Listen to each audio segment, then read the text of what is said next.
Hey guys, welcome to my channel. और आज के इस वीडियो में हम डिस्कस करने वाले हैं जो इकोनॉमिक स्लोडाउन हमारी कंट्री फेस कर रही है वो क्यों है, उसके रीजंस क्या हैं और किस वजह से ऐसा हो रहा है, और कौन कौन सी ऐसी चीज़ें हैं जो गवर्नमेंट ने पॉलिसीज़ बनाई हैं जिसकी वजह से इसे कंट्रोल किया जा सके, और कौन कौन से इंडिकेटर्स हैं जो ये इंडिकेट करते हैं कि हाँ there is some kind of slow down in the economy. कुछ तो है जिसकी वजह से इकनॉमी हमारी अर्थव्यवस्था है वो डगमगा सी गई है।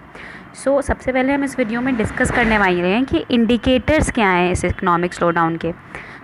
One of the main indicator जो अभी सामने आया है वो है कि जीडीपी ग्रोथ जो है हमारी वो 6 ईयर में सबसे लो है, वो भी और ये क्वार्टरली है, एनुअली जीडीपी ग्रोथ नहीं है, पर ये 6 ईयर में सबसे लो है 5%। और जो इन्वेस्टमेंट रेट है वो भी डिक्लाइन कर रहा है। इन्वेस्टमेंट रेट जो प्राइवेट सेक्टर में था वो 26.9 था इन 2011, और अब जो है वो 21.4 हो गया है 2018 में। There is a decline in investment rate.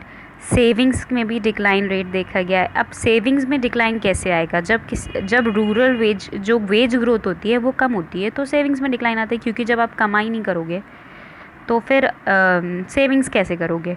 There is decline in savings. और फिर रूरल वेज ग्रोथ में भी डिक्लाइन है। एक्सपोर्ट भी जो 2011 से 2018 के बीच में डिक्लाइन हुए हैं, फ्रॉम 24.5% टू 19.6% हो गए हैं।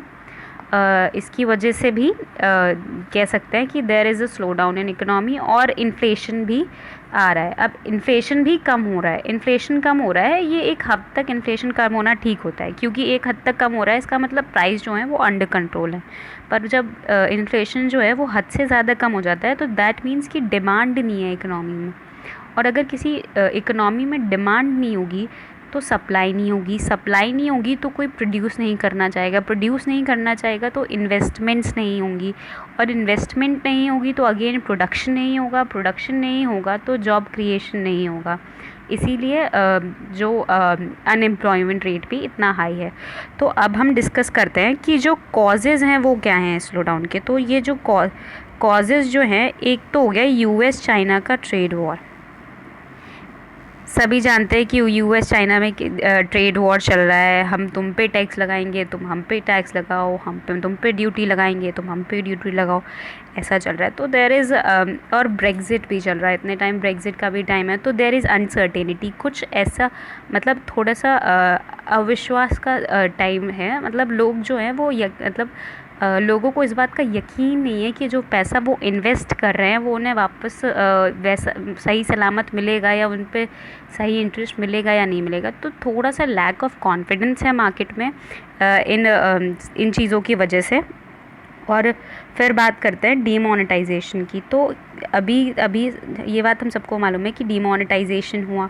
अब डीमोनेटाइजेशन की वजह से इकोनॉमी को शॉक लगा। अब एकदम से 80% जो इकोनॉमी की पास पैसे की, जो 80% इकनॉमी का मनी इन सर्कुलेशन था वो एकदम से लीगल टेंडर हो गया। तो that was a shock to economy. वो एक शॉक की तरह था इकनॉमी का के लिए, वो एक शॉक की तरह था इकनॉमी के लिए, और इकनॉमी उससे रिवाइव भी नहीं कर पाई थी जब लगा दिया गया जीएसटी लगा दिया गया। अब जीएसटी लगा दिया गया तो जीएसटी लगा दिया गया तो क्या हुआ कि जीएसटी का हम सब जानते हैं कि अभी उसमें इम्प्रूवमेंट की ज़रूरत है। अभी जैसे जिस रूप में जीएसटी है दैट इज़ नॉट वेरी कह सकते हैं बहुत ज़्यादा इफ़ेक्टिव जीएसटी नहीं है इतने टाइम, उसमें इम्प्रूवमेंट की ज़रूरत है। और फिर एक चीज़ आती है, फ़िनांशियल सेक्टर में भी इतना स्ट्रेस है, एनपीएस बढ़ रहे हैं, ठीक है, और एनबीएफसी क्राइसिस है, हाउसिंग सेक्टर में क्राइसिस है, आईएल एंड एफएस पिछले साल का क्राइसिस अगर आपको याद हो वो है। और फिर जो मॉनेटरी और फिस्कल पॉलिसीज़ हैं जो हमारी गवर्नमेंट की, वो बहुत ज़्यादा स्ट्रिक्ट है कि मतलब उन्हें एक कमिटमेंट है कि इतना % हमें अपना फिस्कल डेफिसिट मेंटेन करके रखना है गवर्नमेंट का, जिसकी वजह से जो इन्वेस्टमेंट है, जितना एक इकोनॉमी को जो स्लो डाउन है इकोनॉमी को उसको बूस्ट करने के लिए इन्वेस्टमेंट जितना होना चाहिए था उतना नहीं हो पा रहा है इतने टाइम। तो अब आते हैं कि इस सब को हटाने, इस सब को सही करने के लिए स्टेप्स क्या लिए हैं गवर्नमेंट ने। जो फर्स्ट स्टेप जो है वो है call back of on surcharge on FPI. अब एफपीआई पे गवर्नमेंट ने जो बजट आया था, बजट में सरचार्ज लगाया गया था, सरप्लस चार्ज लगाया गया था, जिसकी वजह से जो एफपीआई कहा जाता है कि जिसकी वजह से बहुत ज़्यादा विड्रॉल हो गया था एफपीआई का। एफपीआई क्या होता है? जो इन्वेस्टमेंट होती है, जो इन्वेस्टमेंट स्टॉक्स में या फिर बैंक में होती है, फॉरेन जो स्टॉक्स में इन्वेस्टमेंट होती है किसी और कंट्रीज से, उन्हें एफपीआई कहते हैं। और जो एंजल टैक्स था, जो एंटरप्रेन्योर्स नए नए बडिंग बिजनेसेस पे लगाया जाता था, वो भी हटा दिया गया है। फिर एक होता है फिर एफडीआई ईजिंग, तो एफडीआई भी ईज़ कर दिया गया है। अब क्या पॉलिसी आई है गवर्नमेंट की कि फॉरेन इन्वेस्टमेंट को, फॉरेन कैपिटल को अट्रैक्ट करने के लिए 100% एक आया था, 100% ऑटोमेटिक रूट दे दिया गया है माइनिंग सेक्टर में। ठीक है, तो एक एफडीआई ईज़ कर दिया गया है। तो फिर जो इंडियन कंपनीज़ हैं उन्हें रिलीफ प्रोवाइड करने की कोशिश की है। एक स्कीम है, देयर वाज अ स्कीम सबका विश्वास लेगेसी, जिससे क्या होगा कि जितने भी इनडायरेक्ट टैक्स डिस्प्यूट हैं जीएसटी से पहले के एरा के, वो सॉल्व किए जा सकते हैं आराम से।